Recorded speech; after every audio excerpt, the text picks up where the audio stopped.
Okay, great. So after deploy successfully our control plane, we now install our data plane with a new worker that we after install the different prerequisite packages, we join this worker node to the cluster. Okay, so let's come in here, and from there I will move to the root level. And as we have already done, we have to update the different packages. Okay.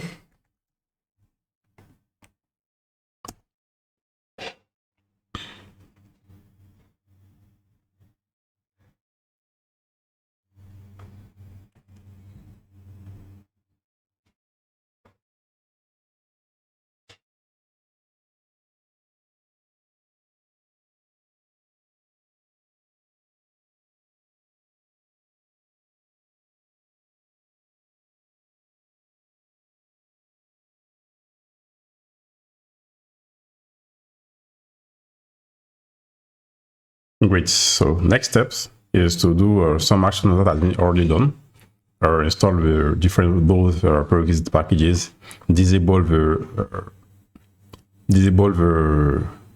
RAM with swap. Okay, we have to disable it. We have to activate the different components. Okay, overlay component, the bridge net feature component, and also we have to edit this file.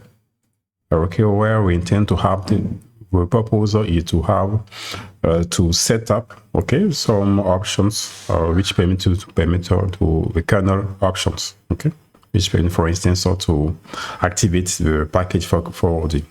Okay.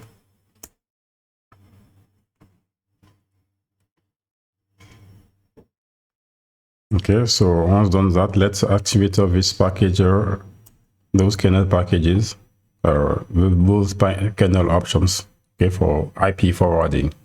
Yeah.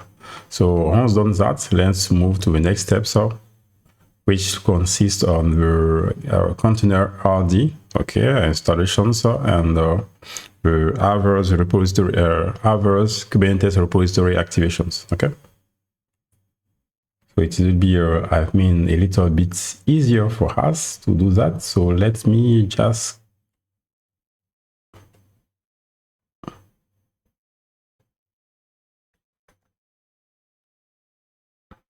okay, so curl the packages, the key, and we now have to start off your container RD, container engine that we intend to use on each node. Okay, so we use the container RD.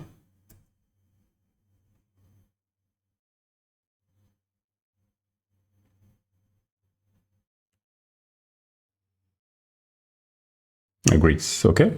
So after done that, now let's download the key, the GPG key software that we intend to use for update of the repository that we intend to use on this worker node.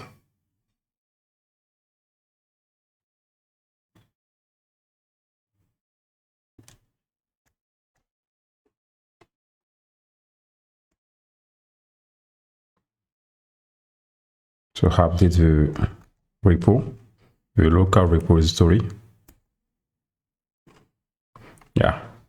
So after done that, let's do a PT update.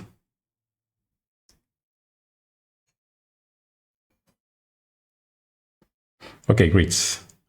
We are now ready to install. We have to install the different Kubernetes software, which are the Kubeadm, the kubelet, and the kubectl command that we intend to install.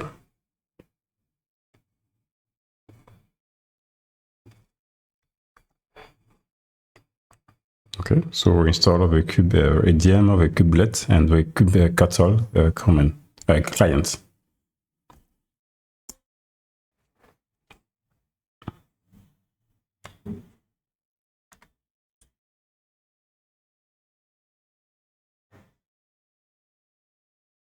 Great. So now let's just next step. So update the etc host. You remember we did it. You did it previously. The IP address of my host is yeah, this one, 41, and the host name is this one.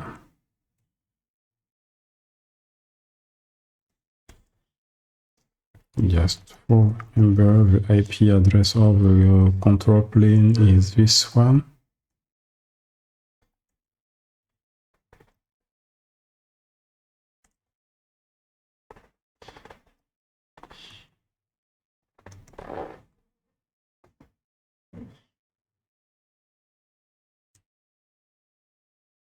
CP, yeah.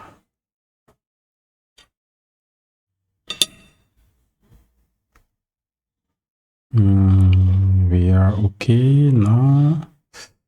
Just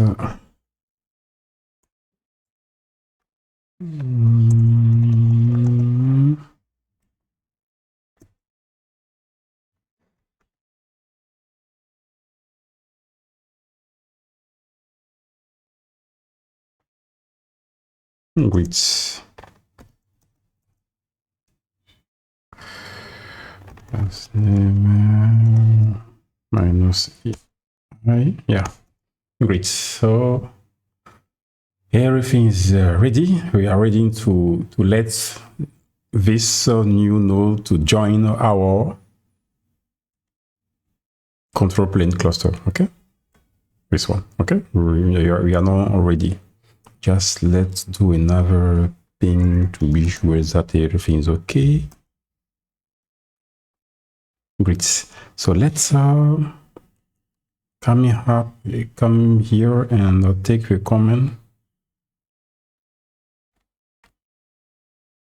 If you remember,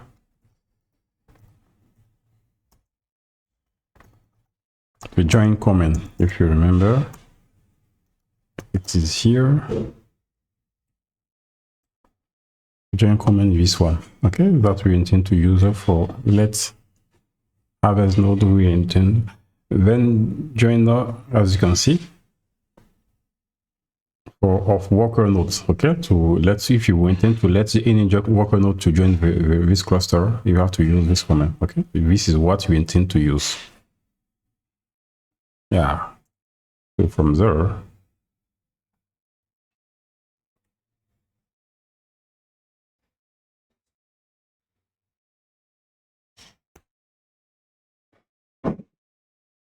it's okay. So now run the kubelets, the kubectl get node to see if everything is okay or not. Okay. Yes, let's come in back here. And okay, we are just wait a little bit. We watch comment.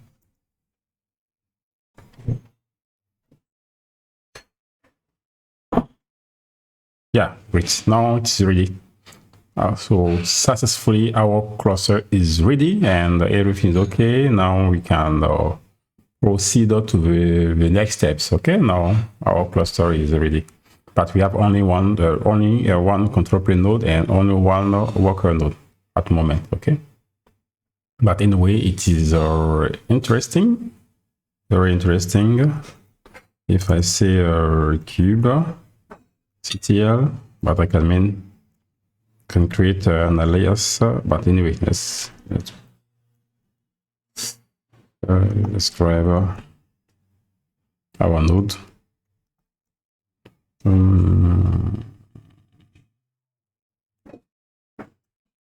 As you can see, okay, just to gather some information about our node. Okay, if you remember, everything is already okay. It's very interesting. And in other things, let's check some things about the taint. The taint, okay. Yeah. Yeah, there is a taint option that has been assigned to our control plane node. Okay, that means that we can schedule any pod or any application workload on this particular control plane node. Okay, but if in production, of course, don't do that. But in our case, as we don't have much more nodes, okay, we can decide to schedule application workload on this node, okay, on this control plane node. So if you intend to, if you intend to do that, we have to remove these taint options. Okay, so this is what we intend to do at the moment, to remove a taint on any node. It's very simple. Let me show you how we have to do that. Okay. Okay, so kubectl, okay, taint nodes, all nodes have to, if you intend to remove all the taint, okay, the taint, we have to do that. Okay, this control plane dash at the end, or remove all taints on the different node. Okay, on the different control plane. No, yeah, let me just be sure. Yeah, okay, great. Do you know why we have this error? Just because of this output. This output is about the second node. Okay, on the second node we don't have any taint options made. Okay, this is why we have this output. Yeah, but for the first one, with control plane node one, it's okay. So now we are good. No nodes. Okay, I have this this output, this taint. So now we can schedule pod deployment on all nodes that we have in our cluster. Okay, all nodes can be able to receive pods or applications at the moment. So this is it. It is great, and this is what we intend to. So what things else can you do? We can try to see another command.